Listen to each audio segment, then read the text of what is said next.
하고 이제 이사야 40장에 또 나오는데 시편에 많이 나오는 말씀 중에 여호와를 앙망하라 하는 말씀이 많이 나오죠. 그래서 앙망이라 하는 것은 앙이라는 것은 우러른다. 망이라는 것은 소망한다. 그래서 우러러 바라보고 소망을 두는 것이 하나님을 앙망한다는 건데 하나님을 바라보는 거지요. 바라라. 근데 사람들은 자기가 어떻게 살든 자기 자신이 느끼든 못 느끼든 간에 무엇인가를 바라보고 무엇인가에 이끌려서 살아가는 것이 인생이에요. 예외는 없어요.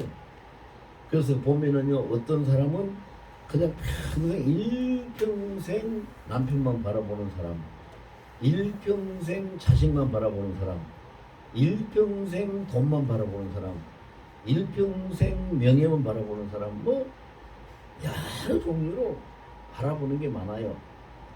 근데 이제 문제가 뭐냐 하면은요, 우리가 자, 이 일상생활 속에서 얻을 수 있는 것을 우리가 비유로 본다면요, 시장에 가서, 재래시장이나 이런 시장에 가서, 아니면은 그 뭐 구멍가게나 가게에 가서, 시장에 가서 물건을 살라 그러면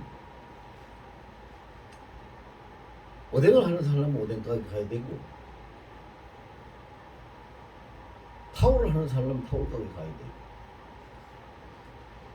그 파는 가게를 찾아서 다녀야 되죠. 그런데 모든 것이 다 있는 곳이 어디예요? 백화점이잖아요. 백화점에 가면 모든 것이 다 있어요. 그래서 이제 백화점에 사람들이 이제 셀 수 있는 숫자가 100이면은 모든 것이 다 충분하다, 가득 찼다, 그런 의미에서 100가지의 물건이 있는 점포를 백화점이라고 하죠. 근데 사실 뭐 다 있어요. 그렇듯이 사람이요, 자기가 애를 써서 돈을 벌려고 하는 사람, 명예를 얻으려고 하는 사람, 출세하고 성공을 하려고 하는 사람, 뭐 여러 가지로 사람들이 많이 있어요. 그런데 그 모든 것을 다 가지고 있는 분이 누구요? 하나님이에요. 모든 것을 다 가지고 있는 분이 하나님이세요. 그래서 우리가 하나님만 모실 수가 있으면, 내 인생에 하나님만 모시고 살고 하나님이 내 인생을 경영하고 하나님이 주관하시도록만 하면 나는 부족함이 없어요. 그래서 시편 23편의 그 기자는 그렇게 고백을 하죠. 첫 절에 뭐라고 고백합니까? 여호와는 나의 목자시니 내가 부족함이 없으리로다.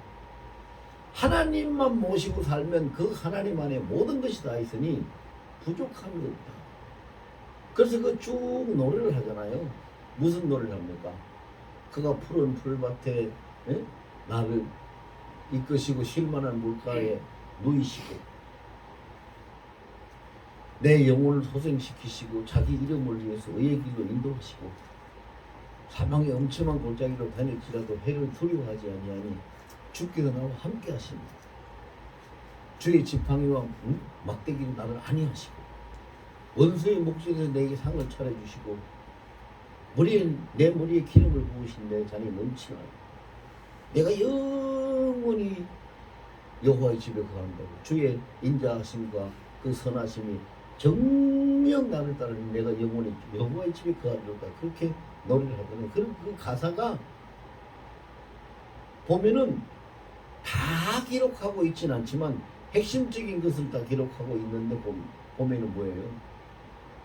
안식과 평화와 충족과 그 다음에 구원과 그 다음에 영생, 이 모든 것이 하나님 손에 있다는 것을 노래하고 있는 것이 시편 23편이거든요.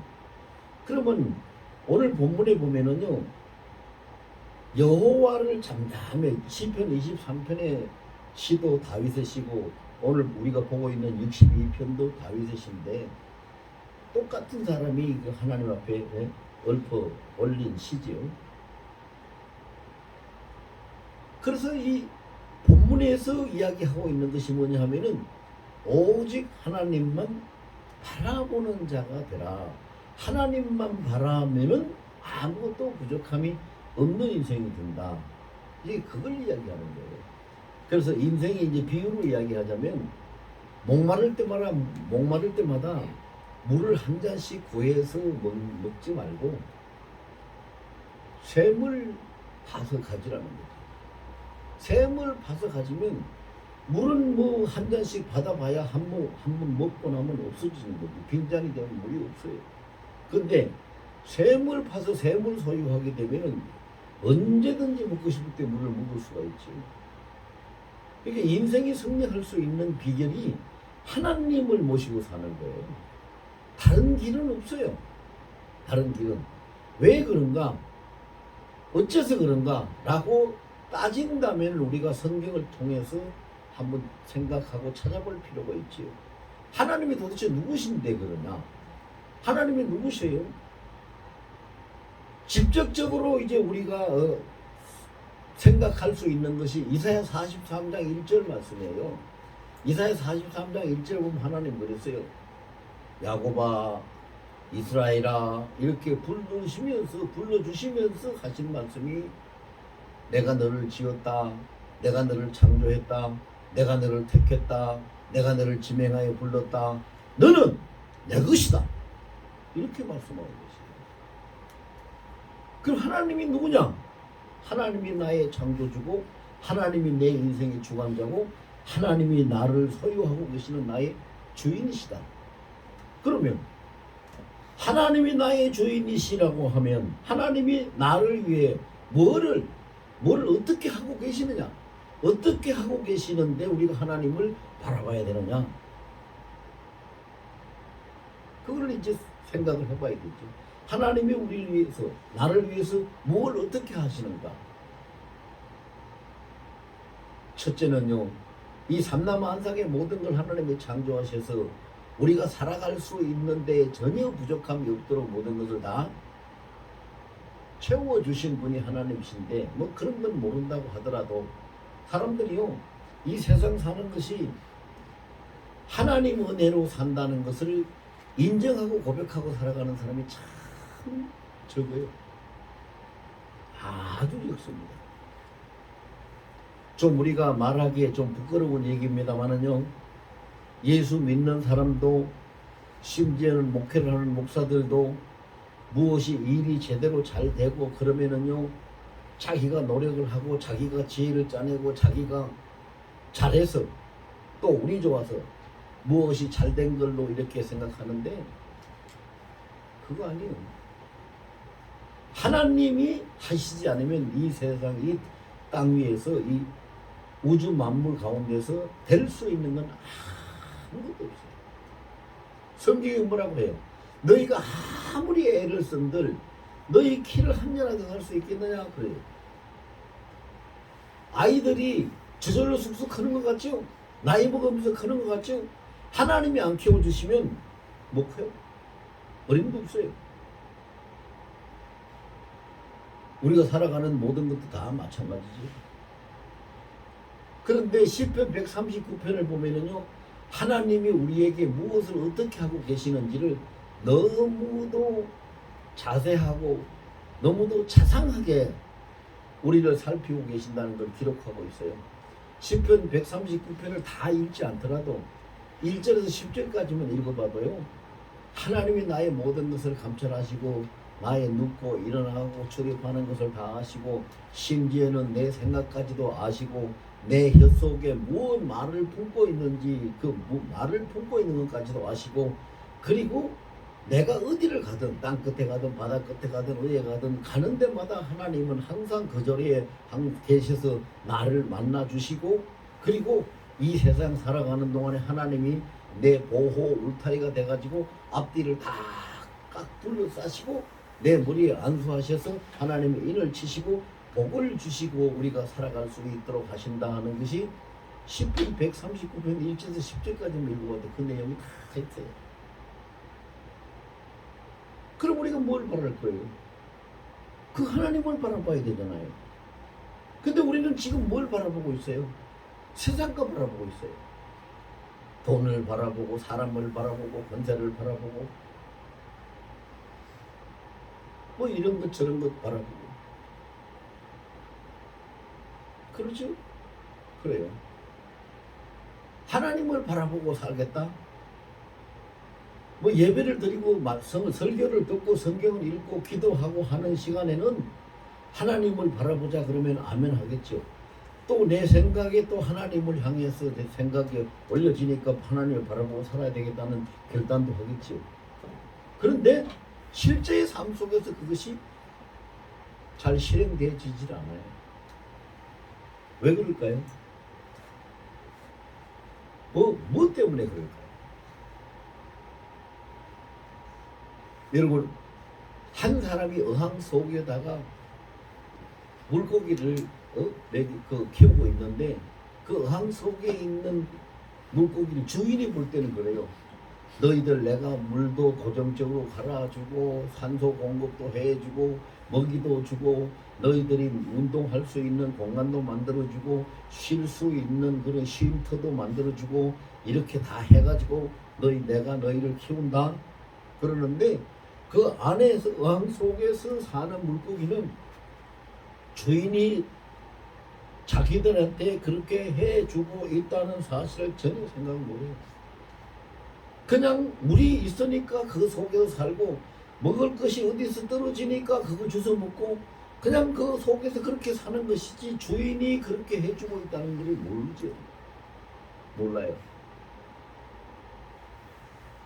그래서 가끔은 밖에 이렇게 보니까 좀 뭐 넓은 게 좋은 세상이 있는 것 같아서 밖에 한번 나가보려고 짱 갔다가 그냥 그 유리벽에다가 머리도 부딪히고 하는 그런 일도 생기고 물 위로 쑥 올라왔다가 다시 떨어지는 일도 생기고 그 인생이 어떻게 보면은 그 어항 속에 있는 물고기하고 똑같아요. 하나님이 그렇게 우리를 양육하고 보호하고 계신다는 거예요. 제가 아까 시편 139편을 말씀을 드렸는데 시편 139편 5절에 보면은 그러잖아요. 우리 앞뒤를 하나님이 다 크게 둘러싸고 계시고 우리 머리 위에 하나님의 손을 펴서 안수를 해주신다고 했어요. 그게 무슨 뜻입니까? 우리가 살고 있는 이 현실 속에서 우리가 살아갈 수 있도록 보호장치를 하나님이 해주셔서 그 품에서 품고 우리가 살아가게 하시고 안수를 하심으로 인해서 하나님의 주권으로 하나님의 소유로 하나님께서 모든 걸 주관하신다는 것을 나타내셔서 아무도 해치지 못하도록 그를 빼앗아 가지도 못하도록 그를 어떻게 상하지도 못하도록 지켜주시잖아요. 그게 그 한 절 말씀이 시편 121편에 가면 뭐라고 나옵니까? 눈을 들어 산을 보라 나의 도움이 어디서 올 거로부터 시작해가지고 낮에 해도 밤에 달도 우리를 상치 못하리니 주야로. 그게 뭐예요? 하나님이 둘러싸시고 안수하고 계시니까 아무것도 우리를 상할 수 없다는 것을 풀어서 설명하고 있는 거예요. 그런데 그렇게 살고 있다, 내가 그렇게 살고 있다 하는 것을 그걸 느끼고 그걸 인정하고 살아가는 사람들이 과연 얼마나 있을까요? 얼마나 있을까요? 그리고 세상 끝날까지 너희와 함께 하리라고 약속하시고 약속하신 그 주님은 항상 우리와 함께 계시는데 우리는 그 주님이 함께 계신다는 것을 깨닫고 인정하고 살아갈 사람이 없죠. 그렇게 살지 못해요. 잊어버리고 살아요. 그러니까 하나님이 뭐라고 말씀하세요? 너희 인생이 너희가 사는 거 오늘도 너희가 열심히 나가서 일하고 돈 벌고 뭐 이렇게 하고 사는데 그 모든 거 잘 봐라. 잘 들어라. 잘 들어라. 어떻게 해요? 예레미야 33장 2절에 보니까 모든 일을 행하시는 분은 여호와다. 모든 것을 계획해서 만드시는 분도 여호와다. 모든 일이 다 되도록 성취시키시는 분도 여호와다. 그러니 너는 내게 부르짖어라. 내가 너한테 응답할 것이고 네가 알지 못하고 크고 은밀한 것까지도 내가 너한테 다 보이리라. 이 말씀을 하고 계세요. 그게 무슨 뜻이에요? 우리 인생이 무지하고 무지몽매해서 몰라요. 못 깨달아요. 그러니까 하나님이 가르쳐 주시는 거예요. 네가 열심히 살려고 하는데 그 모든 거 내가 다 하는 것이다. 내가 만드는 것이야. 네 머릿속에 생각이 많고 계획을 많이 하는데 그거 다 내가 하는 것이야. 네가 뭘 이루려고 하는데 그거 내가 다 성취해야 되는 거야. 그러니까 너는 나한테 이야기하라는 거지. 나한테 얘기하라. 부르짖으라는 그것이요. 사람들이 생각할 때 너는 내게 부르짖으라 그러면은 예레미야 33장 3절에 이제 그 부흥회 하는 사람들이나 기도원에 가면 그런 말씀 그 말씀 참 인용을 잘하죠. 너는 내게 부르짖으라 내가 네게 응답하겠고 네가 알지 못하는 그 은밀한 것을 네게 보이리라. 기도하라고 그랬습니다. 부르짖으라 그랬으니 그냥 통성이들 목이 터지도록 핏발이 서도록 그냥 소리 질러서 부르짖는 걸로 착각하는데 그게 부르짖는 게 아니에요. 그게 부르짖는 게 아닙니다, 여러분. 물론 큰 소리로 하지 말라는 얘기는 아니에요. 잘 새겨서 들으세요.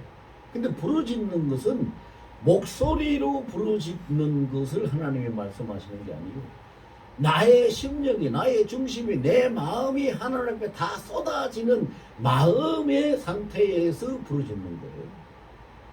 내 마음을 쏟아놓는 거예요. 내 마음을 쏟아놓는 거예요. 그래서 오늘 그 시편 우리가 봤는데 본문에 8절에 뭐라고 합니까? 8절 말씀만 우리 한번 다시 볼까요? 다시 우리 한번 읽어봅시다. 시작. 백성들아 시시로 그를 의지하고 그의 앞에 마음을 구하라. 하나님은 우리의 피난처시로다. 하나님 앞에 마음을 토하라. 이거 부르짖는 거예요. 마음을 쏟아놓는 거예요. 목소리를 높이는 거 아니에요. 마음을 토하는 거예요. 왜? 하나님은 영이시고 하나님은 100% 인격체셔요. 우리 마음을 쏟아놓으면 100% 인격체이신 하나님이 우리 중심을 다 보고 아시는 거예요.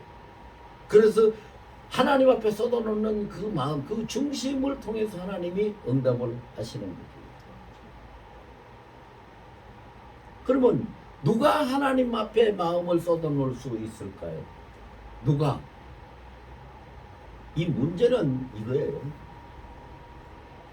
내가 하나님 앞에 마음을 쏟아놓을 수 있는 사람이 되는가 못 되는가 이게 문제거든요.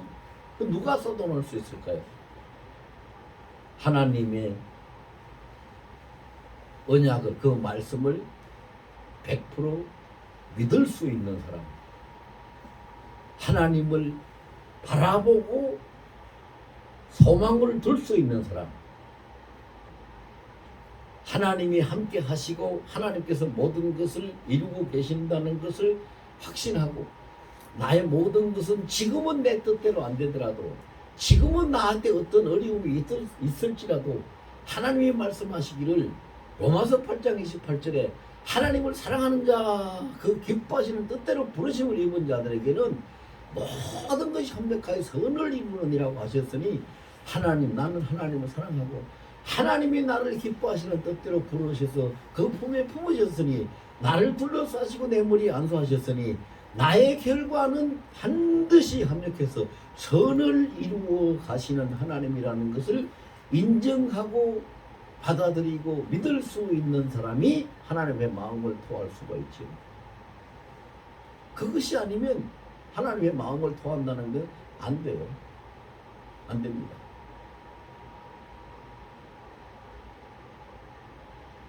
그런데 사람들이 지금 어떻게 하는지 압니까? 사람들이 보면은요, 반응 없는 사람, 감정도 감동도 없는 사람. 그래서 예수님도 마태복음 11장에 보면은요, 이 악한 세대를 비유해서 이 세대를 무엇과 비유할꼬 이렇게 하시고 난 다음에 비유해서 말씀하신 적이 있지요. 그게 마태복음 11장 15절에 보면은요, 귀 있는 자는 들을지어다 이렇게 예수님이 경고를 하시고 난 다음에 그 다음 절에 말씀하시기를 2절에 걸쳐서 그렇게 말씀하세요. 이 세대가 아이들이 모여 앉아서 노는 장터, 모여 앉아서 노는 곳에 피리를 불어도 춤추지 아니하고 곡을 해도 슬퍼하지 아니하는, 그게 뭐예요? 감동과 감정을 잃어버리고 하나님의 임재 존재 자체를 망각하고 살아가는 반응이 없는 시대. 여러분, 다음 주일이 크리스마스인데 만약에 정말로 크리스마스의 의미를 알고 그 성탄절이 나에게 어떤 날인가를 감동을 받고 그것을 알 수 있는 사람 같으면요, 다윗이 법궤 앞에서 춤을 추다가 바지가 흘러내려갔다고 했는데, 바지가 흘러내려가든 뭐 팬티가 흘러내려가든 춤추며 기뻐하며 정말로 그날 한날을 어떻게 보낼지 정신도 없이 그냥 즐거워하고 기뻐하고 하나님 여호와 만세 할렐루야 아멘 할렐루야 아멘 하고 지낼 거예요. 그런데 그런 감동을 가지고 있는 사람이 없어요.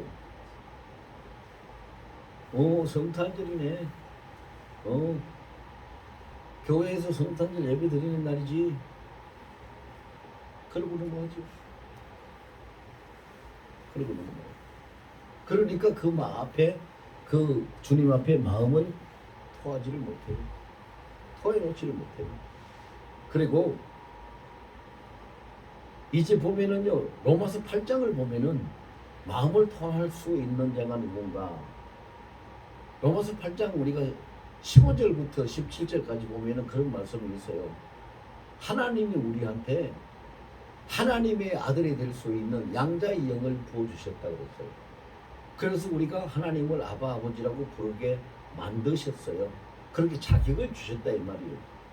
그래서 우리가 그것을 실감이 나지 않고 잘 받아들이지 못하니까 성령을 통해서 하나님이 성령을 보내셔가지고 너는 하나님의 영을 양자의 아들의 영을 받은 하나님의 아들이니까 너는 하나님을 아바 아버지로 부르는 하나님의 아들이다. 이것을 증언을 하게 하셨다고 했어요. 그리고 그 다음 절에 17절에 가보면은요, 하나님의 자녀가 된 자는 그리스도와 함께 하나님의 후사가 되었다. 후사면은 뭐냐? 상속자가 되었다는 걸 얘기하고 있어요. 그럼 이 말씀을 진심으로 우리가 받아들일 수 있는 믿음이 있다면요, 하나님이 나를 하나님 나라의 후사로 세우셨는데 하나님 앞에 우리의 마음을 쏟아놓을 수밖에 없겠지요. 쏟아놓을 수밖에 없어요. 솔로몬이 어떻게 했어요? 솔로몬이 자기 아버지 다윗이 자기 형들도 있고 다른 아들도 있는데, 솔로몬은 정확하게 우리 이 사람들이 무시하는 그 용어로 따지면은 첩의 자식이잖아요. 본처의 자식 아들도 아니잖아요. 그런데 다윗이 솔로몬한테 왕위를 이어가게 왕자에 앉혔단 말이죠. 그러니까 이 솔로몬이 그것을 받아가지고 하나님 앞에 뭐라고 고백을 했어요? 하나님, 우리의 아버지 다윗은, 아버지는 하나님 앞에 의롭고 하나님 앞에 믿음으로 하나님 앞에 이렇게 인정받는 사람으로 살았기 때문에 모든 걸 잘할 수 있었지만 나는 아니잖아요. 나는요, 어떻게 출입하는지도 출입도 알지 못하는 어린아이하고 똑같은, 솔로몬 자기 입으로 나는 첩의 자식이고 아무것도 배우지 못하고 부족한 인간이라는 걸 말할 수 없어서 그렇게 이야기한 거죠. 나는 어린아이와 똑같고 뭘 어떻게 해야 될지 출입하는 것도 난 알지 못하는 자잖아요. 그러니 하나님, 나에게 하나님 앞에서 마음을 쏟아서 들을 수 있는 듣는 마음, 그게 성경에 보면 이제 지혜로운 마음인데 그게 원문 성경에 보면 듣는 마음이에요.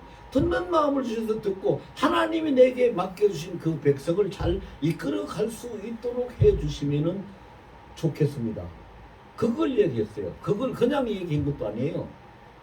솔로몬이 일천번제를 드리고 하나님이 일천번제에 감동을 하셔가지고 솔로몬한테 직접 물으셨어요. 솔로몬아, 내가 너를 위해서 뭘 해줄까? 네 소원이 뭐냐? 뭘 해주면 되겠느냐? 이렇게 물으시는 시점에 훌륭한 왕, 강건한 나라, 통일국가 이런 거 구할 것이 엄청 많은데 아무것도 구하지 않고 그거 하나를 구해. 그래서 하나님이 뭐라고 했어요? 솔로몬을 칭찬했어요. 네가 수도, 부도, 부귀, 영화도 아무것도 구하지 않고 막 구할 것이 많을 텐데 오직 듣는 마음 하나를 구하니 내가 너를 축복해서 네가 구하는 것은 물론이고 구하지 아니하는 부귀, 영화까지도 다 너에게 주겠다. 그래서 전 세계에서 가장 지혜로운 왕이 돼가지고 남방의 여러 국가에서 왕들이 솔로몬한테 지혜를 배우러 금은 보화를 싸가지고 선물 보따리를 들고 왔다 갔다 다닌 거 아니겠어요? 하나님을 인정하고 우리가 하나님 앞에 대우를 받았으면 하나님 앞에 마음을 토해놓을 수 있는 사람이 돼야 돼요. 마음을 토해놓을. 우리가 하나님 앞에 대우 받았잖아요. 어떤 대우를 받았어요?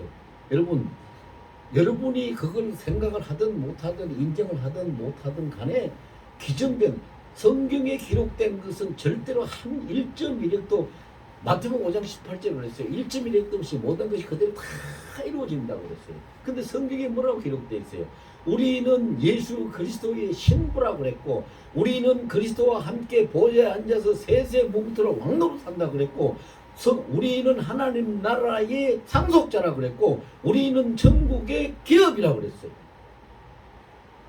이 말로 다 표현하고 계산도 아무리 이 세상에 무슨 뭐 컴퓨터가 좋고 무슨 뭐가 좋아도 계산도 못하는 만큼의 엄청난 복을 받고 하나님 앞에 은혜를 입은 자인데 우리는 그렇게 하나님 은혜를 베푸신 그 하나님 앞에 내 마음을 얼만큼 토해놓고 살아갑니까?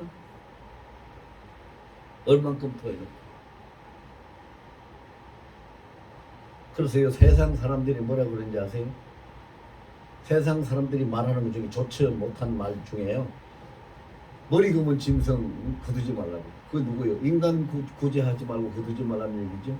거기 누구 앞에서 할 소리예요? 하나님 앞에서 우리가 할 소리예요. 머리 금은 짐승 하나님이 우리를 살리려고 독생자 예수까지 보내셔서 십자가에서 모든 죄를 대속하시고 구원받고 영생을 이루도록 하시고 천국의 기업을 주셔서 후사가 되게 하시고 하나님의 자녀가 되게 하시고 그리스도의 신부가 되게 하시고 영원한 왕같은 제사장이 되게 하신 그 하나님 앞에 우리가 뭘 하고 있어요? 배은망덕하게 살아가잖아요. 그 은혜에 보답은 못할 망정 솔직한 자기의 심정은 쏟아놓고 하나님 앞에 엎드릴 줄 알고 하나님 앞에 고할 줄도 알고 하나님 앞에 따를 줄도 아는 삶을 살아가는 것이 가장 우리가 기본이 아니겠어요? 우리는 그 기본도 못하고 지금 살아가는 거잖아요. 그런 거예요. 그러니까 오늘 본문에 우리가 어떻게 하나님을 바라야 되느냐 세 가지로 우리가 요약할 수 있는데 이렇게 첫째는 뭐라고 그래요? 첫째는 1절에 보니까 뭐라고 했어요? 나의 영혼이 잠잠히 하나님만 바라며 나의 구원이 그에게서 나옵니다. 잠잠히 하나님만 바라보라. 할 말이 없죠. 입이 1000개 만개라도 할 말이 없어요. 그러니 영혼이 인격적으로 영혼이 잠잠히 하나님을 바라보라. 우리가 무슨 할 말이 있어요? 이게 무슨 말이에요? 해바라기가 태양을 바라듯이 파수꾼이 아침을 기다리듯이 하나님을 기다리고 하나님을 바라보는데 아무것도 할 수 없는 너희 인생이지만 너의 영혼이 잠잠히 하나님을 우러러보고 있으라. 그럼 하나님 다 아세요. 하나님 다 아세요.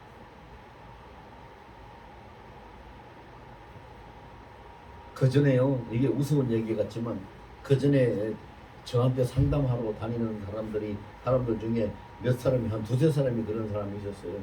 목사님 상담 좀 하고 싶은데 시간 내요 전화가. 오라고. 그럼 와요. 아주 상담하러 왔으면 어떻게 해야 돼요? 그 사람이 어서 오시라고 내가 그렇게 인사를 하고 그러면은 그 마주 앉으면은 상담을 하러 왔으니까 얘기를 해야 되잖아요. 무슨 일을 상담할 건지 얘기를 해야 되는데 말을 한마디도 안 해요. 얼굴만 다 나만 쳐다보고 앉았어요. 그래서 내가 아니 상담하러 오셨다면서 왜 말을 한마디도 안 하냐고 말씀을 하셔야지 되는 거 아니에요. 그러니까 아니 목사님 이 얘기 안 해도 목사님 다 아시잖아요. 제가 이 얘기 왜 하냐면요, 사람은 모르지만 하나님은요, 우리가 가만히 우리 영혼 하나님을 바라보고 해서 하나님 다 아셔요. 100% 다 아십니다. 내가 모르는 것까지도 하나님 다 아시는 분이에요. 인격적으로 영혼이 하나님을 잠잠히 바라볼 수 있다면 그 사람은 하나님 앞에 은혜를 입을 수 있는 사람이죠. 그 다음에 두 번째로는요, 어떤 사람이 하나님의 마음을 토해 놓을 수 있는가. 2절과 6절과 7절에 세 번이나 나오는데, 하나님 앞에 소망을 두고 하나님 앞에 살아가는 인생의 목적을 둔 사람이 하나님을 바라볼 수 있어요. 2절에도 뭐라 그랬어요? 그만이 나의 반석이시오 나의 구원 나의 여섯이니. 6절에 또 뭐라 그랬어요? 오직 그만이 나의 반석이시오 나의 구원이시오 나의 요새시니. 7절에는 나의 구원과 영은 하나님께 있으니 내 힘의 반석과 피난처도 하나님께 있으니. 자, 여기 반석 요새라는 말이 반복해서 나와요. 나를 지키시는 분이고 보호하시는 분, 나의 소망이 되고 나의 능력이 되고 나의 목표, 목적이 되시는 분이 여호와 하나님이라는 것을 얘기하는 거지. 그러니까 하나님을 바라보는 것은, 하나님을 갈망하는 것은 그냥 보는 것이 아니라, 그냥 바라는 것이 아니라 생명줄을 잡듯이 하나님을 붙들고 바라보는 거예요. 인생의 소망과 목적이 그 하나님께 있습니다. 그렇게 할 때 우리는 하나님을 잃어버리지 않고 하나님을 바라보고 살아갈 수가 있는 것이죠. 하나님을 바라볼 수 있는. 그런데요, 지금 우리가 성경을 보면은 사람들이 이제 그거에 대해서 굉장히 의문을 가지는 사람들이 많은데요. 예수님이 하신 말씀 보면은 누가복음 18장 8절에 보면은 인자가 다시 올 때에 너희에게서 믿음을 보겠느냐. 그래서 믿는 사람이 너무 없다는 것, 적다는 것을 느낄 수 있는 말씀을 하셨어요. 그래서 그 말씀을 가지고 또 마태복음 7장에는 또 그런 말씀이 있잖아요. 나더러 주여 주여 하는 자마다 다 천국에 가는 것이 아니라고, 하나님에 계신 하늘의 아버지 뜻대로 행하는 자의 천국에 갈 수 있다고. 그러니까 또 그 말씀뿐만이 아니라 복음서에도 뭐가 있어요? 알곡과 가라지, 뭐 죽정이, 뭐 이런 비유의 말씀도 있죠. 그러니까 결국은 뭐요? 믿는 자가, 잘 믿는 자가 적다는 것을 의미하는 그런 말씀이 많이 있어요. 그런데 요한계시록에 가서 보면은요, 정반대의 현상이 나와요. 요한계시록 5장, 7장, 14장 세 군데를 가서 보면은요, 어린 양인 예수님과 함께 그 시온에서 노래하고 예수님 하나님 앞에 선택받고 그 14만 4천으로 그게 표현이 돼서 나오는데, 14만 4천이면 그걸 설명하려면 시간이 가니까 그냥 생략하고요.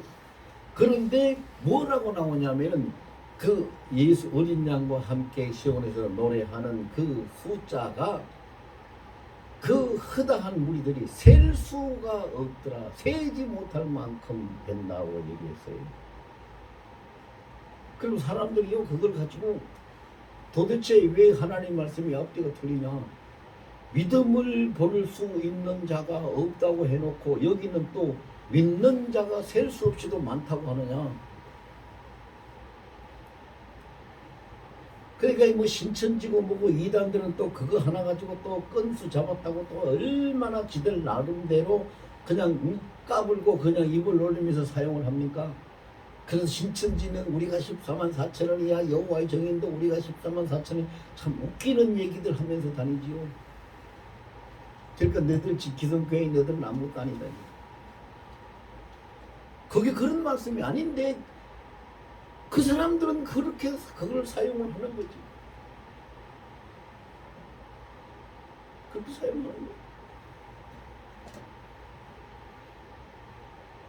그럼 그게 뭘 얘기합니까?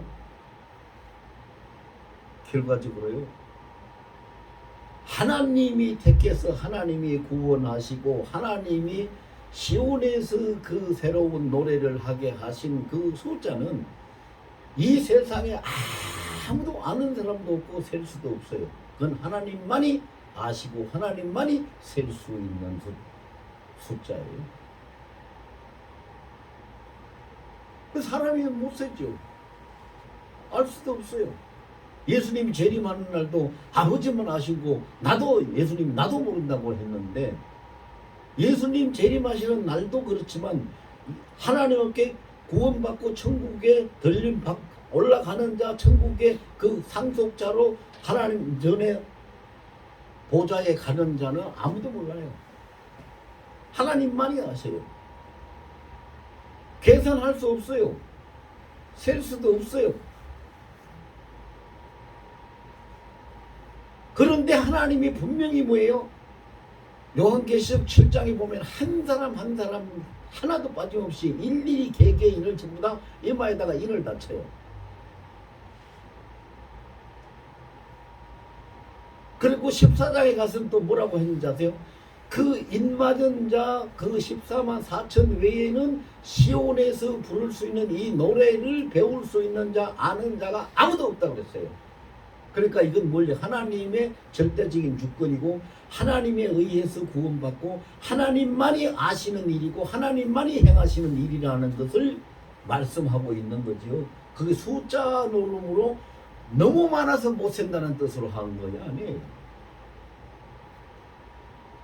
그 다음에 누가복음 18장 8절에서 인자가 다시 올 때 내게서 믿음을 보겠냐. 그거는 지금 이 세상에 교회가 얼마나 많고 믿는 사람이 얼마나 많습니까? 교회나 믿는 사람 성도 수가 적다고 말씀하신 것이 아니죠. 그게 아니에요. 예수님을 모시고 하나님을 바라보고 정말로 하늘에다가 목적을 두고 하늘에다가 소망을 두고 그렇게 살아가는 사람이 과연 몇이나 있겠느냐. 그걸 주님이 안타까워서 탄식하면서 하시는 말씀이지.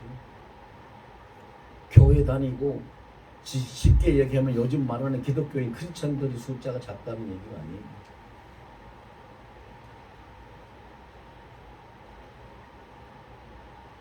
그러면 누가 온전한 신자인가? 누가 온전한 신자인가? 7절과 8절 본문의 7절과 8절을 보면은요. 나의 구원과 영광이 하나님께 있으며 내 힘의 반석과 피난처도 하나님께 있도다. 백성들아 시시로 그를 의지하고 그의 앞에 마음을 토하라. 하나님은 우리의 피난처시로다. 셀라를 붙여놨으니까 D를 높여야죠. 피난처시로다. 강조해서 힘을 줘서 높이는 거예요. 누가 하나님 앞에 마음을 토하고 하나님을 바라볼 수 있습니까? 하나님을 절대적인 피난처로 믿고 그를 의지할 수 있는 자만이 하나님께 마음을 토하고 하나님을 바라볼 수 있죠. 여러분 사람도 그렇잖아요. 사람도 그래요. 예를 들어서 보세요. 우리 자녀들을 키우는데 뭐 자녀 셋이 있다고 합시다. 첫째, 둘째, 셋째가 있는데 이 둘째가 예를 들어서 둘째가 무슨 마음 상하거나 참 뭐 억울한 일이나 아니면은 복잡한 일이나 무슨 일만 있으면 전적으로 자기 편에 지금 성경에 있어 이야기한다면 에서가 아니라 야곱과 같은 자죠. 전적으로 자기 편에 서서 자기를 위해주고 자기를 도와주고 하는 어머니가 있다면은 그 둘째가 무슨 일이 있을 때 누구한테 가서 그 마음을 토해놓겠어요? 어머니한테 가서 토해놔요. 왜? 어머니가 유일한 자기 편이고 자기의 피난처니까. 하소연할 수 있는 것이니까. 하나님이 나의 피난처라는 것은요. 이 세상에서 어떤 일을 당하더라도 난 하나님 앞에 가서 내 마음을 쏟아놓고 하나님만이 나의 의지고 하나님만이 나의 위로고 하나님만이 나를 보호하는 내 피난처로 여길 수 있는 자가 하나님을 바라고 그 앞에 가서 마음을 토해놓을 수 있는 거예요. 이건 인격적인 교통이 이루어지지 않으면 불가능하죠.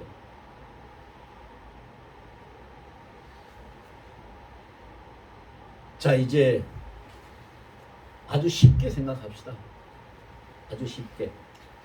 기본적인 우리가 신앙 양심, 기본적인 신앙 양심을 가지고 살아가야 됩니다. 하나님은 우리를 위해서 독생자도 주셨습니다. 세상 끝날까지 함께 하십니다. 주야로 주무시지도 않고 쉬지도 않고 우리를 살펴보십니다.